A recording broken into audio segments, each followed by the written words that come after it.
Ah, yes!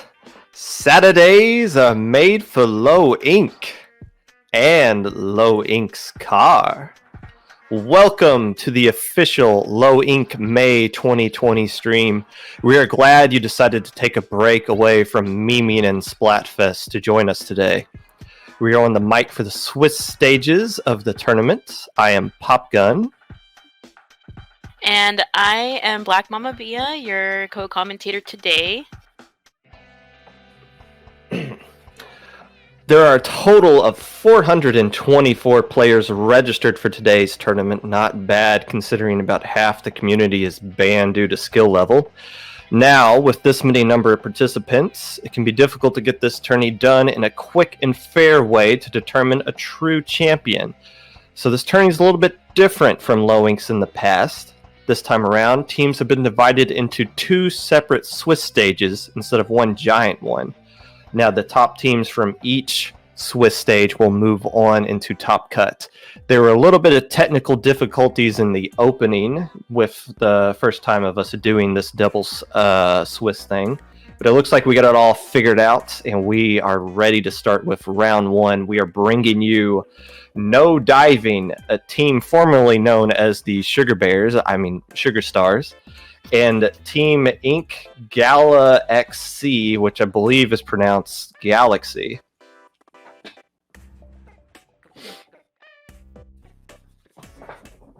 All right, and looks like we're just about to get started here on the first match of the day, and which is going to be Clamblitz Anchovy, or what I like to call Ancho the Fifth.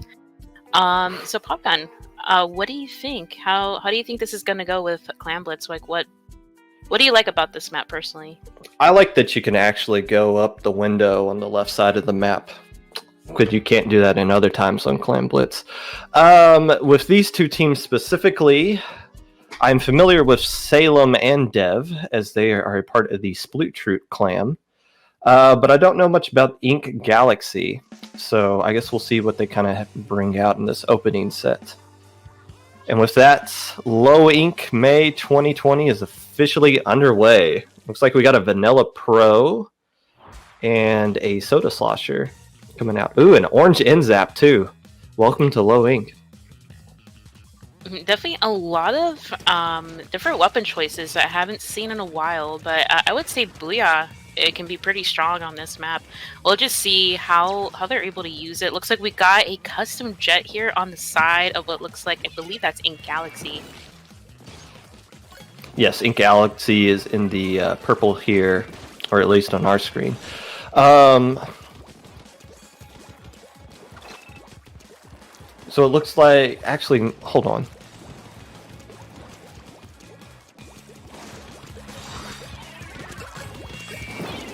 Okay, sorry, had a bit of technical issues here. So No Diving, trying to take control of mid here in the opening round. Two players do go down immediately, but they are able to gather up a few clams. I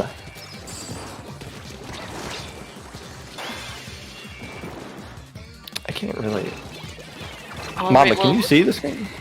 And yes, I can. It is a little bit cut off a little bit, but looks like right now there was a score here on the side of Ink GalaXsea. Now they do go 2 down, so it's really up right now with No Diving. Looks like they're just gathering some map control back in mid, ready to get their counter push going. Now it looks like Salem is over here on their fan, maybe trying to pull up a flank, but they're getting set up here for a good push as long as they can actually execute it. Now it looks like there is a Booyah that does go off. Oh, and they go 2 down here on the side of No Diving, so very good defense here on the side of GalaXsea. Yes, only one player left alive, and it was the Stingray for No Dive, as Ink GalaXsea looking to make their first push in here. But however, not many clams to go along with the power clam that initially got in, but they do find a way to break in and score. However, No Dive able to shut down this push, and they already have a lot of power clams and some specials to work with. And honestly, I just now noticed the C-Jet has DC'd for the side of Ink GalaXsea.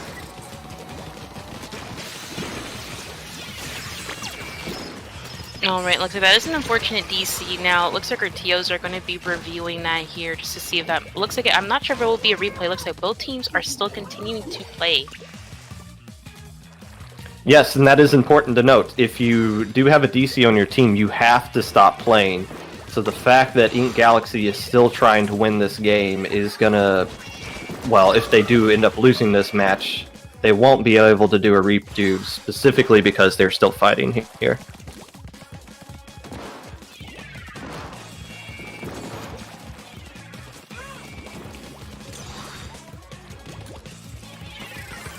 However, with 2 minutes left to go,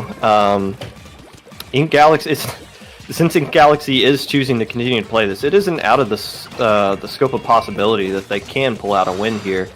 Anchovy can be a hard map to get a push in on, but when the fan is in control by no diving, as it is right now, they might be able to find a way to sneak past.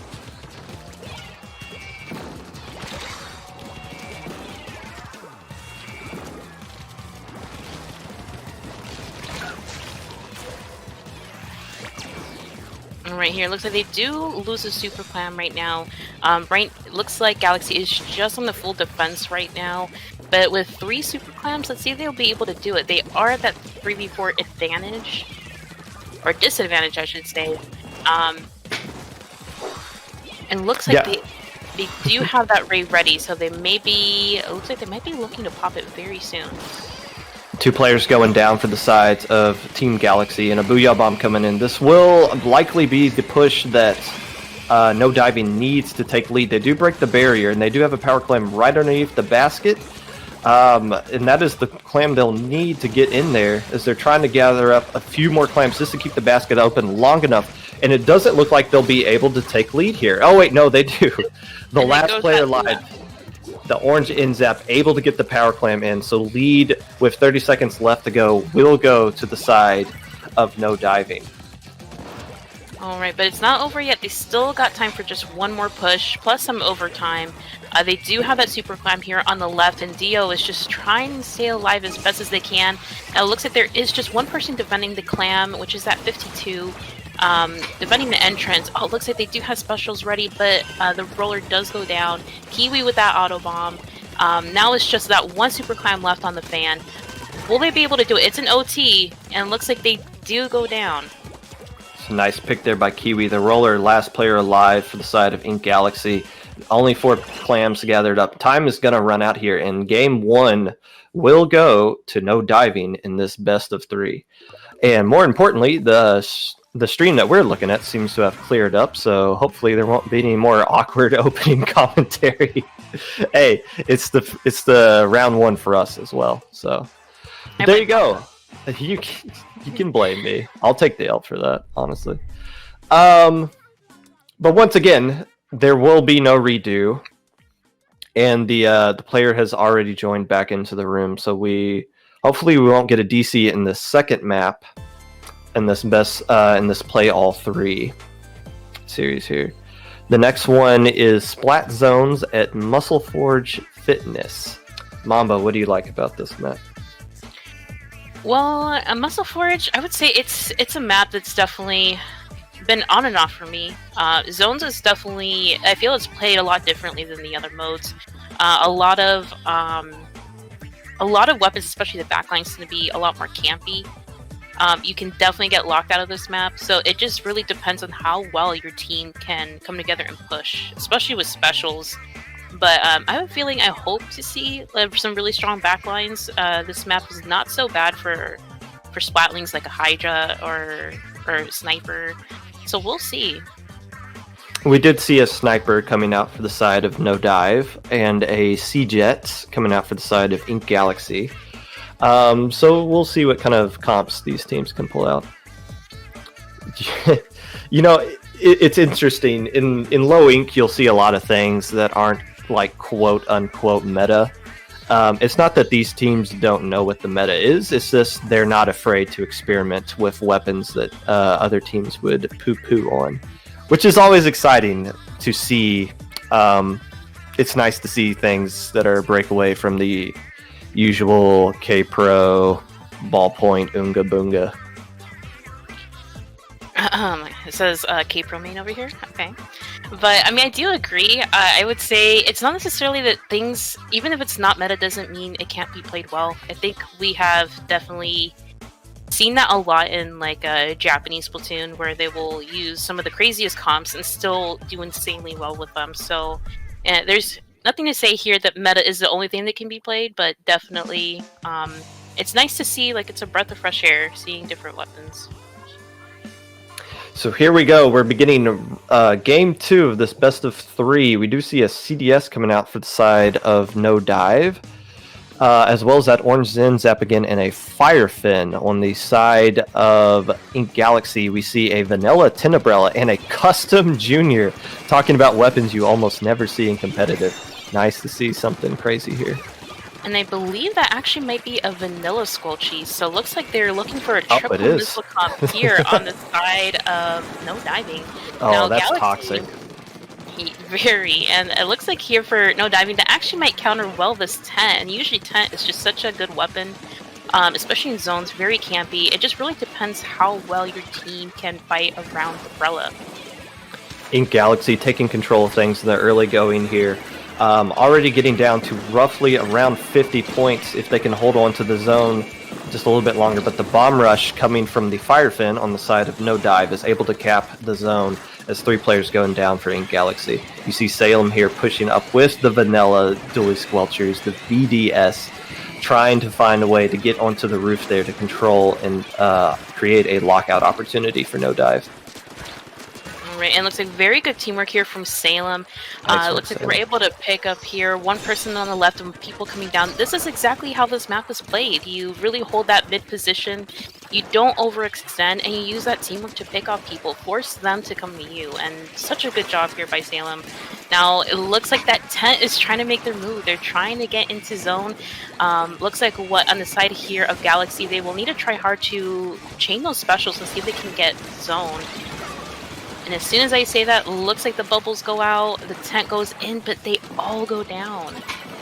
Yes, but Salem, the captain of No Dive, doing captain things, already with 10 KA. And that's not all just point sensor. We saw her doing a lot of work with just the main weapon themselves, as Zone goes back to control of No Dive. However, we didn't really mention this. They do have a roller on this side of Galaxy as well that just went down. But that's kind of a... I like that pick for this map. Especially the splashdown one, which can do a lot to stalling the zone when it's in the enemy ink, if you manage to land the splashdown. Alright, it looks like Lumi here trying very hard to at least take back the zone, but with those missiles are just doing work here on Galaxy. Now, looks like... No Diving has control back of the zone. They're maintaining that position here. They're getting set up. Now, it looks like there is a trade here on the... looks like the right or left side, depending on which side you're on. And the missiles are still popping out. So, it's definitely... even though the triple missile comp, it seems very odd, it definitely helps scramble the other team. And that's like the strat that No Diving's going for, and it's working for them really well. Yes, No Diving threatening to get the KO here, and it looks like they will, with 2 players going down on the side of Galaxy. So game 2 will be going to No Dive. Now, we're not going to try to say this after every single Swiss round, but we will say it at least one time. This is a play all 3 Swiss round. So even though No Diving has technically won this set, there's still value for Galaxy to win one game, especially when it comes to tiebreakers for who makes top cut and who doesn't. So we will be moving on to this still important game 3, which will be Rainmaker at the Reef.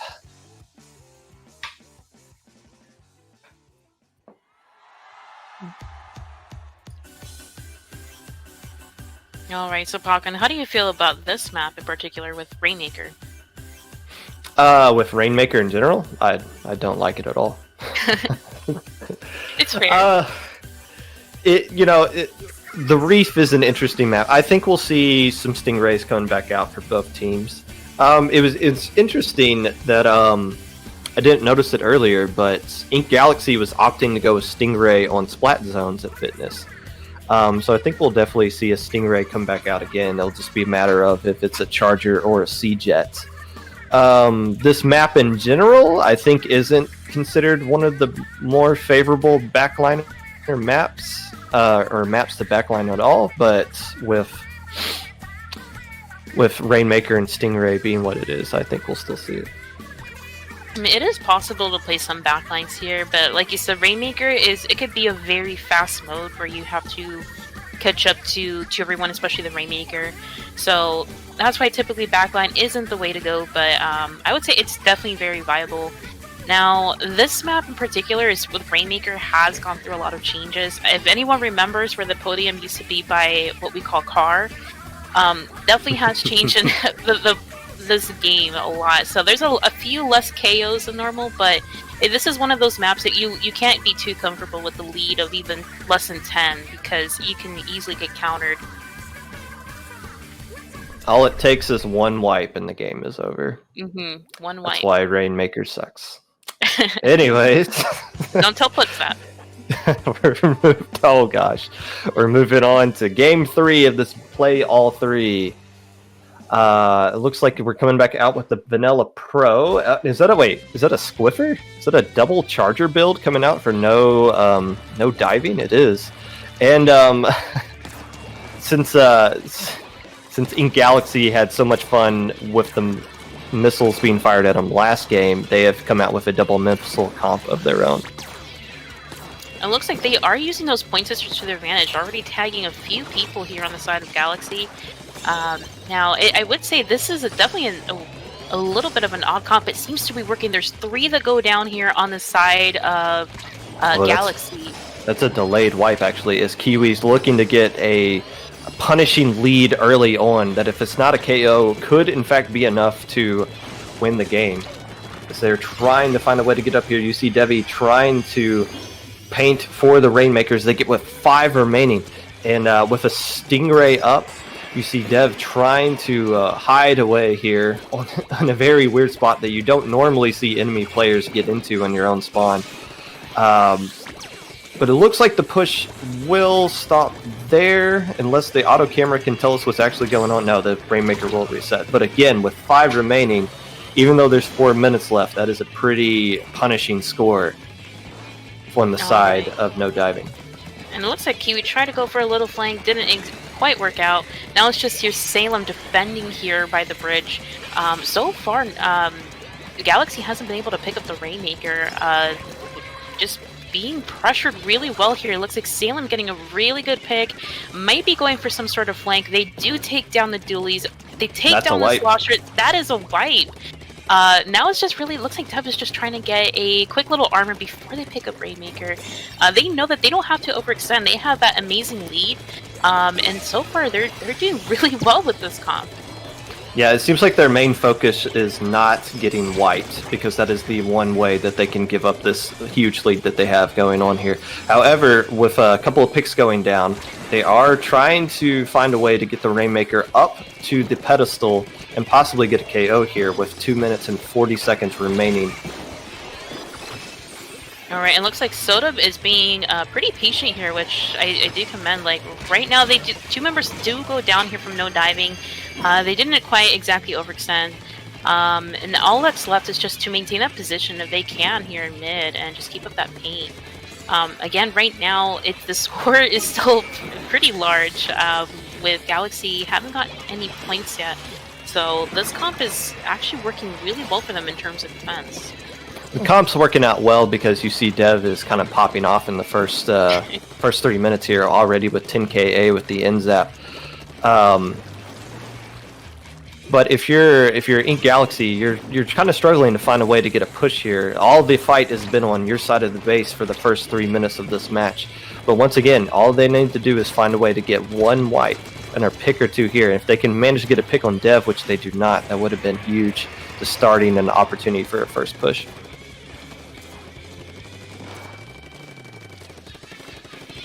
A minute 40 now left